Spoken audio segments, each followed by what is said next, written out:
గిరిజనులు కట్టుబొట్టు వేషధారణ ఆచార వ్యవహారాలు సంస్కృతి సంప్రదాయాలు అతి పవిత్రంగా ఉంటాయి. ప్రకృతిని పూజించడం ప్రేమించడం గిరిజనుల ప్రత్యేకత.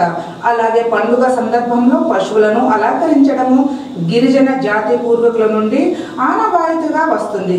ప్రతి సంవత్సరం పెద్ద పూసాల కార్తె మొదటి లేదా రెండో మంగళవారం గిరిజన జాతి శోభ ఉట్టిపడేలా శీతల పండుగను జరుపుకోవడం ఆనవాయితీ. ఈ పండుగను రాష్ట్ర వ్యాప్తంగా ఒకేసారి జరుపుకోవాలి. గత 10 సంవత్సరాలుగా సేవాలాల్ సేన గిరిజన మాత పెద్దలు విద్యావంతులు విస్తృతంగా ప్రచారం నిర్వహిస్తున్నారు. అయితే గిరిజనులకు తాము జరుపుకునే పండుగలో మొదటి పండుగ శీతల పండుగ కావడం విశేషం.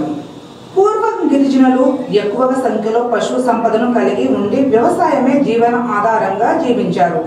అందుకే వారు పశువులను ఊరికి పచ్చగా ఉండే దూర ప్రాంతాలకు మేకలను గొర్రెలను తీసుకువెళ్లి ఆయా ప్రాంతాల్లో గూడాలను ఏర్పాటు చేసుకుని జీవనం సాగించేవారు. వాతావరణంలో వచ్చిన భారీ మార్పుల వల్ల పచ్చగా ఉండాల్సిన ప్రాంతాలు ఒకేసారిగా మార్పు సంతరించుకోవడంతో పశువు సంపదకు వివిధ రోగాలు వచ్చేవి. ఇలా రోగాల బారిన పడే పశువు సంపద రోజు రోజుకి తగ్గిపోవడంతో తండవాసులు తల్లి వెళ్ళిపోతున్న నేపథ్యంలో ఒక రోజు రాత్రి తండ పెద్దకు 7 దేవతలు కలలోకి వచ్చారు. ఆ 7 దేవతలలో చిన్నదైన శీతల భవాన్ని ప్రత్యేకంగా కలలోకి వచ్చి తనను ప్రత్యేకించి పూజించి జంతు బలి చేస్తే రోగాల బారిన పడిన చనిపోతున్న పశు సంపదను కాపాడుతానని చెప్పి అదృశ్యమైంది. మరనాడు ఆ తండ పెద్ద తండలోకి ప్రజలందరినీ ఒక దగ్గరగా కూర్చోబెట్టి తన కలలో వచ్చిన శీతల భవాన్ని వచ్చి చెప్పిన ఉత్తంతాన్ని ప్రజలకు వివరించారు. ఈ విధంగా శీతల పండుగ ప్రాచుర్యంలోకి వచ్చింది. వివిధ రోగాల బారిన పడి చనిపోతున్న పశువు సంపదను కాపాడాలని కోరుతూ పునర్వాసు కార్తెలో మొదటి లేదా రెండవ మంగళవారం జరుపుకునే ఈ పండుగ గిరిజనులకు ఇండ్లలో కాకుండా తమకు సమీపంలో ఓ ప్రత్యేక మందిరాన్ని ఏర్పాటు చేశారు. ఈ మందిరంలో 7 దేవతలు మూర్తులు విగ్రహాలను రాళ్లను ఎత్తుల వారిగా ఒక వరుస క్రమంలో పేరుస్తారు.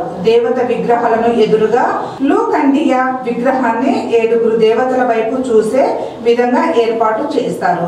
శీతల భవాని విగ్రహాలకు జాజి రంగు పూసి మామిడి తోరణాలను దేవత మూర్తుల చుట్టూ కట్టి అందంగా అలంకరిస్తారు. పండుగకు ఒక రోజు ముందు జొన్నలు పప్పు ధాన్యాలు నానబెట్టి మరుసటి రోజు పండుగ రోజు వాడుతారు. దీన్ని గుగ్రి అని వాడ్సికలో అని అంటారు. వండిన ఆ పదార్థాన్ని ముందుగా పెళ్లి కాని యువతులు చేత దేవతలకు నైవేద్యంగా చెల్లిస్తారు. అనంతరం గిరిజన యువతి యువకులు వారి తల్లిదండ్రులు పెద్ద ఎత్తున మేళతాళాలతో గిరిజన వేషధారణలతో దేవాలయానికి గొర్రెపోతును దేవతలకు బలి ఇవ్వడము కోసము తీసుకుపోతారు. శీతల మాతకు గిరిజనులు వారి ఇంటి నుండి వండుకొని తీసుకువచ్చిన లాప్సి పాయసంని పూజల్లో ఉంచి గొర్రెపోతులపై నీళ్లు పోసి జడిపి ఇప్పిస్తారు. అనంతరం ఆ గొర్రెపోతులను భవానీల ముందు బలి ఇస్తారు. బలి అనంతరం గొర్రెపోతుల పొట్టలోని పేగులను బయటకు తీసి 7 భవానీల ప్రతిమల నుంచి లుంగిడియ ప్రతిమ వరకు నేలపై పరుస్తారు. అనంతరం యువతులు చెంబుతోనే తెచ్చిన నీటితో 7 ప్రతిమలతో పాటు లుంకాడియా ప్రతిమను కూడా జలాభిషేకం చేస్తారు.